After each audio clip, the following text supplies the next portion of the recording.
I'm Amy from Blue Steel Equestrian and welcome back to Ride of the Week. And this week we have Kate Roberts. How are you? Good, how are you doing? I'm good, thank you. We are at Kate's very special yard, Caitlin's. Kate, tell me a little bit about your adventure in horses. So where did you start riding? How old were you? Tell me a little bit about your beginning to horses. Well, I started in Zim. I was born in Zim. So pretty much before I could walk, I was riding. My parents, my parents always had horses, but it was more for pleasure. So they had a big farm and I think they got a truckload of like 60 wild horses. Okay. Yeah. So I just rode just for fun. And then when they lost their farm in Zim, then I moved to Natal. And then my parents, obviously having lost everything, had to start from scratch again. So they opened up a riding school with some of the horses that they brought from Zim. Okay, so you took some of the horses that you had there with you. Yeah, so, well, we had 24 hours to leave. Oh, wow. So, yeah, it was quite stressful. Packed up everything that we could. The horses went to my dad's cousin, and then later on we rescued all our horses again and our neighbors' horses. Oh wow. Yeah.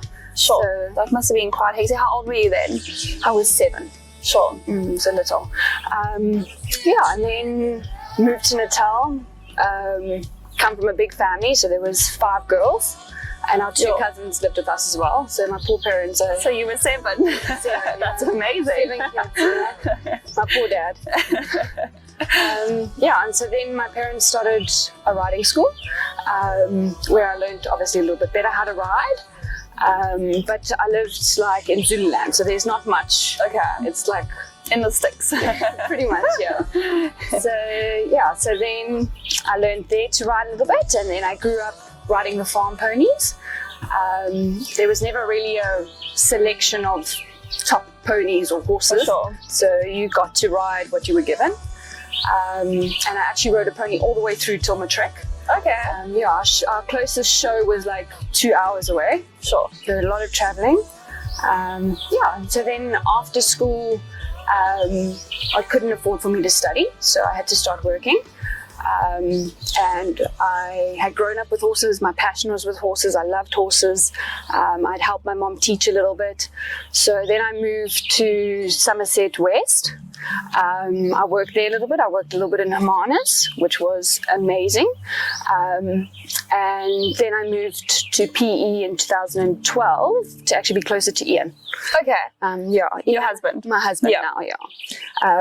We'd been dating since I was grade 9. Oh wow! So your high school sweethearts. My high school sweetheart. That is so cool. Yeah. So what made him move down here? So he's from East London. So we Okay. did long distance for a couple of years. Okay. And then he moved here to study. Okay. Yeah. All right. That's so cool. And then you started your riding school here. So then I first started working at a riding school here. Okay.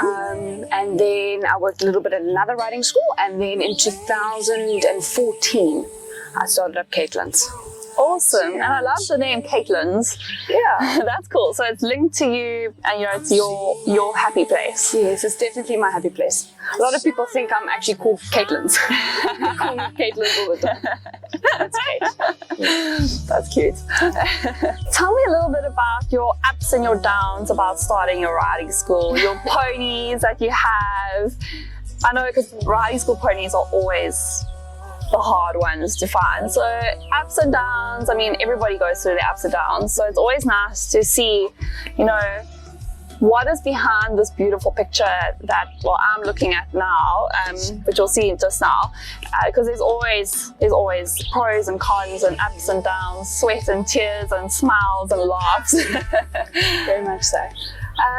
Yeah, very difficult moving to PE, not being a PE girl or an Eastern Cape girl at all, because PE I've found is they really look after their own. So being young, just got married, starting up my own business, really, really tough in PE. But you just gotta keep persevering. It did get a lot easier as I proved myself more and more. And you build up your own base and your own people. Yes. And your own image. Very much so, yeah. It wasn't easy, especially because I think there's a lot of critics out there, especially because a lot of people didn't know who I was. For sure. Just thought this young girl rocking up here trying to teach kids how to ride horses. Yeah, no clue. So yeah, and I think over the years it's been hard, very, very hard, but I think we've more than proved the quality of riders that we produce, and also the quality of horses and ponies. Yeah, so I can't even remember. Enjoying it. You know what, that's the thing about riding and riding schools. It's all about fun. And it's enjoying the sport and just being there as a community. And that's what I have noticed with you and your riding school over the last couple of years, is that you do everything as a team, which is really cool, because that's what, it is like, that's what it's about when you are in kiddies and growing up with ponies. It's all about the camps and the fun and doing things together, and it's not all serious. No, we do have a lot of fun. There are times where we are quite serious, for sure. But my motto is you've got to love the horse more than the sport. Yeah. And we really try and teach all our girls and the few boys that do ride here that it's important to take time to get to know their horses. When we go to shows, we don't take grooms. So they've got to do everything on their own. They've got to know how to load, they've got to know how to clean tack, they've got to know how to feed, they've got to really know how to look after their horses properly. And I think for a lot of kids, that's really tough, because it's hard work. Yeah. And especially in today's culture, a lot of kids just prefer the easier way out. Yeah. But we're very big into... I like that. Yeah. That's awesome, because then they really have to learn how to do it. And you don't have to rely on a groom, you have to do it yourself. And the kiddies, they love it, hey, and they build up good friendships. Yeah. There's a couple of girls that live in the area, and they go have sleepovers, they take their ponies, That's ball of it. cool. Yeah. And that's what it's all about. Yeah. It's about growing the sport and getting that riding in the blood, and not just rock up and ride. Oh, yes. Most definitely. Tell me what is going on with all these cross-country jumps. Tell me about your cross-country or eventing career. Fill me in. Yeah, we love eventing here. I think it's just something that's just hit off with everybody at the yard. My love for eventing really started with Hashi. I adopted Hashi from the animal welfare when he was 3. He was quite a problematic horse. He flipped over backwards with jockeys. Sure. Yeah, so he was, when I first started with him, he only went backwards.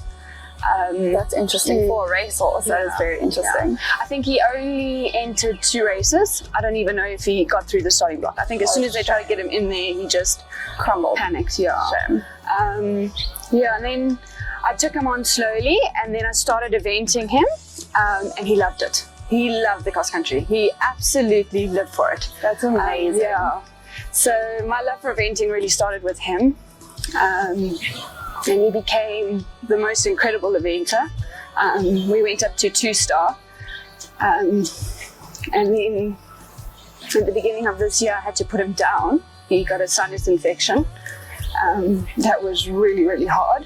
Shame. Yeah, it's not easy. Not easy losing your best friend. Yeah. And I mean, he wasn't the best show jumper or the most flamboyant mover. So dressage was always average scores. Jumping a pole here, a pole there, but he lived for the cross country. He absolutely loved it. That's amazing. And you know what, it's amazing that you managed to give him a life and a love for life as well, because if you say how he was when he came off the track and you got him from the animal welfare to how he ended with you, that's amazing. I know it's not easy because I've had to do that myself as well. And you work so hard to a point and they become so part of your life. But it's just so important to keep looking at the bigger picture, like how you got him to how you had him at the end. and you gave him a laugh. Yeah, and he was so loved. I mean, everybody at the yard, he was the friendliest horse. Everybody at the yard absolutely loved him. He'd always go up to them looking for carrots. He would bite through the fencing to get to carrots. He loved carrots. Super. Amazing. Yeah. So you've got a whole lot of cross-country jumps here. So do most of your kiddies that come and ride with you, do they love eventing as well? They love it. They love it so much, especially the cross country. That's everybody's favorite. That's because you can go fast. Well, I think it's a little bit of the adrenaline rush. I think you get more adrenaline when you have to ride cross country, and I think gives you a greater feeling of accomplishment when you get around. So I think once they've had a taste of it, that's all they want to do. That's cool. Yeah. And you know what, it's nice to grow different parts of the riding community, and it's not just show jumping and just dressage. The nice thing about eventing is that it's a little bit of everything. Yeah. So you have to have the flat route basic because you have to do dressage, but you also have to do show jump, so you also have to keep it together and not be wild. But then you also have the eventing where you've got to work hard, you've got to be fit And bold and brave. Yeah. Even if you're not, you have to pretend you are. Exactly. Yeah, no, for sure. And we make up about just over a third of the entries. Oh, wow. At eventing shows. Yeah. So we've got a very big team that events. That's amazing. Well done. Thank you. That's good on you because you are getting the kids there. And adults, I have a lady that also rides. Okay. Also events, also doing great rides. Only done 2 so far, but been placed in the top 2. Amazing. Yeah. At EC Champs, we took 14 horses and riders. Of the 14, 12 placed in the top 3. Sure. Well done. That's a proud moment. Yeah, it's nice when it comes together because not often, especially in eventing, I mean, the chance of it really working out it takes time. Yeah, it does. So how many ponies and horses do you have here of yours that are part of your riding school? And then how many kiddies do you have riding in your riding school? So we have about 8 ponies and 2 horses, and we have about 55 odd students. Wow, hey? Yeah. That's a lot. That's a lot, Sarah. It's a lot of people to juggle in a week. It is. But we're very blessed with the families that we have here. Okay. Look, we have incredible families. Okay. So do you start from basic to advanced, basically? Yeah, Okay. pretty much. I much prefer teaching the kids that are already going and riding. But there are a couple of little ones that I teach that are, they're so awesome. And it's also nice to see them progress. Yes, too. very nice, yeah. And are you the only instructor? Currently, yes. Next year, Rebecca, who I've taught since she was 13, she started riding when she was 13. Okay. She's now ranked 5th, the 5th junior in South Africa. Okay. So hopefully, we're going to get her to teach some kiddies next year. So is she finishing school? She's finishing school, yeah. Okay, and then you'll have an extra set of hands. Extra set of hands, yep. Awesome, Bring me you up. can grow even more. Well, I don't know about that. We can't really grow too much more. But, there's always room for growth. I think I'd like to go down a different avenue. With a bit more time. Because I actually prefer riding. Yeah. I love teaching. If I could select certain students. But yeah. Awesome. Do you have any tips for somebody who's wanting to start eventing and is new to the sport, or even not even new to the sport, but new to eventing or giving eventing a thought of trying? Any tips? Definitely. The biggest one would be believe in yourself. You're going to get many challenges, especially in eventing. You're going to have many days where it's not going to go according to plan. But whatever you think of yourself will become of you. So you have to, even if you are afraid, you have to fake it until you make it. So you have to love that. In everything in life, fake until you make it.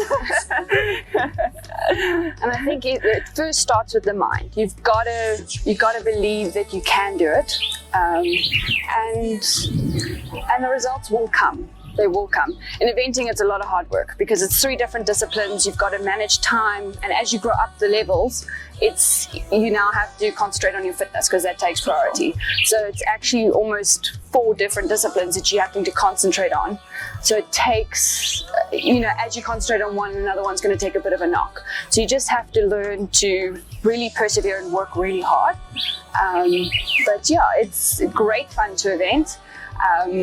You will be as nervous as heck before you start the country, but by the time you're done, you'll just want to do it again. As long as you get to the start and you get going, you'll be fine. Just get to the start. I love that advice. That's really, really good. Thank you. Do you have a go-to exercise? I know everybody has like a go. For me, I have 2 go-to exercises for my jumping and then also 1 or 2 of my flat work. So do you have anything? I do, especially for flat work. I've got quite a few. I follow Cole Hester, and he's got some amazing tips. Go-to exercises: if a horse is hanging on the inside rein, a little bit of shoulder in. If they're hanging on the outside rein, a little bit of Renva, and it works like a charm. And then I also really like turn on the forehand into trot. Simple, easy, reinforces the leg aid, reinforces getting Makes them sit and carry themselves. Exactly. And then for canter, turn on the haunches. So listening to the rein aid into canter. And then back to walk. Okay. So those are really, really super exercises, and it really just develops the quality of the movements. You really just made me have so much FOMO right now. I was like, I want to go try that. Awesome. And any jumping exercises? Jumping, I love angles. Okay. Make the horses a little sharper in front, a little quicker. I also like to trot in on a long rein, turn upright, so that your horses have to really back up and pick up in front and be really do the work themselves. Yeah. Cool. Favorite Blue Steel product? I actually have a few. I really like your numbness. We've actually branded them as Caitlin's. Awesome. We put our little Caitlin's logo on, but they're really nice. They sit nicely on the horses. They go right up into the gullet of the saddle. They're also easy to embroid. So those ones. And then I also really like your overreach boots, the no-turn ones, especially for eventing, because you're constantly in rough terrain. They are divine. And also, we're getting our shipments in now, so hopefully in the next 2 weeks we'll have a full range of sizes in our no-turns. So start saving up, everybody. Those are great. And we also have a couple of your turnout rugs, which are like super. They are. Don't have to stress if your horses are keeping warm. Yeah, you can sleep peacefully at night knowing that they're nice and warm and dry. Awesome. Well, Kay, thank you so much. It's been really nice chatting and getting to know you and your riding school and just a little bit about everything that has made up this big picture, like the behind the scenes and all that. It's been great, and it's so awesome that you have become such a big part of the PE riding community and bringing on people. It's awesome. So thank you, and thank you for everything that you do for the horse riding community. It's only a pleasure. It's so much fun, and we're actually, like I was saying earlier, it's so much fun getting to know everybody, and it's not just the 1 or 2 people, it's everybody that makes up the riding community. So it's been awesome. Thank you. Don't forget to hit the subscribe button as well as the little gold bell, because then it notifies you when we upload our videos on YouTube, and also follow us on Facebook and Instagram. And we also have a web shop if you don't live in PE, and that is www.blue-steel.co.za.